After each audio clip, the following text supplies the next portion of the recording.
السلام علیکم ورحمۃ اللہ وبرکاتہ۔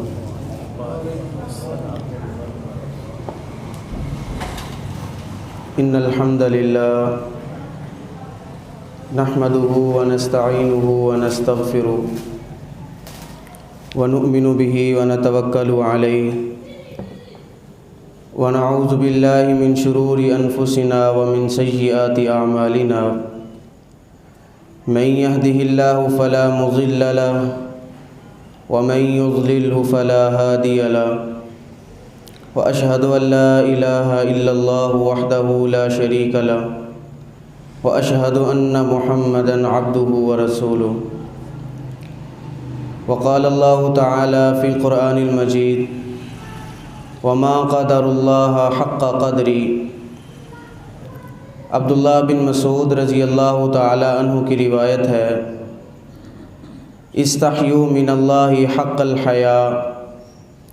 قال قلنا یا رسول اللہ صلی اللہ علیہ وسلم انا نستحیی والحمد للہ۔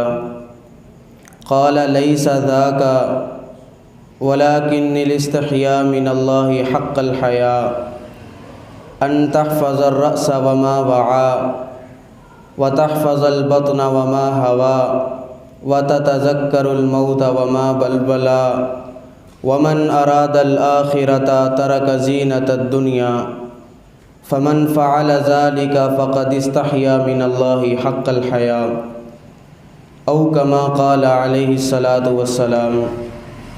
اللهم صل على محمد وعلى آل محمد كما صليت على إبراهيم وعلى آل إبراهيم إنك حميد مجيد۔ اللهم بارك على محمد وعلى آل محمد كما باركت على إبراهيم وعلى آل إبراهيم إنك حميد مجيد۔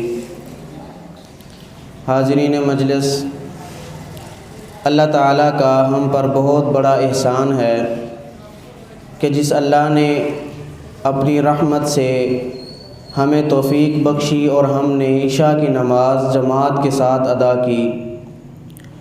اللہ تعالیٰ اپنی بارگاہ میں ہماری نیکیوں کو، ہماری عبادات کو، ہماری نمازوں کو قبول و منظور فرمائے، اور اللہ تعالیٰ ان نیکیوں کا صلہ ہمیں دنیا کے اندر بھی عطا فرمائے، اور آخرت کے اندر جو اللہ نے اپنے نیک بندوں کے ساتھ وعدہ فرمایا ہے، اللہ ہمیں ان کا بھی مستحق بنائے۔ اللہ رب العالمین قرآن مجید میں فرماتے ہیں وما قدر اللہ حق قدری۔ اے دنیا کائنات کے لوگوں، جس طرح اللہ رب العالمین کی قدر کرنے کا حق تھا تم نے ویسی اللہ کی قدر نہیں کی۔ جیسا اللہ کی پہچان اللہ کے بھیجے ہوئے انبیاء اور رسل نے اپنی اپنی قوموں کو کروائی ہے، ویسے تم نے اللہ کی پہچان کی نہیں۔ جس مقصد کے لیے اللہ تعالیٰ نے تمہیں اس دنیا کے اندر بھیجا ہے، اور جس مقصد کے لیے اللہ تعالیٰ نے اپنے انبیاء کو اس دنیا کے اندر مبعوث فرمایا، دنیا کائنات کے لوگوں وما قدر اللہ حق قدری، تم نے اللہ کی قدر کو پہچانا ہی نہیں ہے۔ عبداللہ بن مسعود رضی اللہ تعالیٰ عنہ فرماتے ہیں کہ نبی کائنات علیہ الصلاۃ والسلام نے صحابہ سے مخاطب ہو کے فرمایا استحیوا من اللہ حق الحیاء۔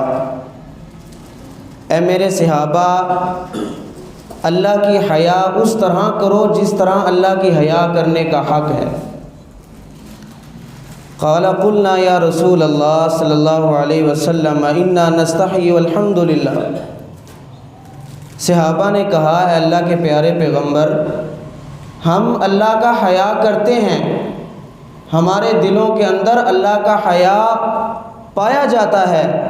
رسول اللہ صلی اللہ علیہ وسلم نے فرمایا لیس ذاک، میرا وہ مقصد نہیں ہے جو مقصد تم سمجھ رہے ہو، میرا کہنے کا مقصد یہ ہے وَلَكِنِ الْإِسْتِحْيَاءُ مِنَ اللَّهِ حَقَّ الْحَيَاءُ، اللہ کی قدر، اللہ کی پہچان، اللہ کی حیا اس طرح کرو جس طرح اللہ کی حیا کرنے کا حق ہے۔ صحابہ نے کہا اللہ کے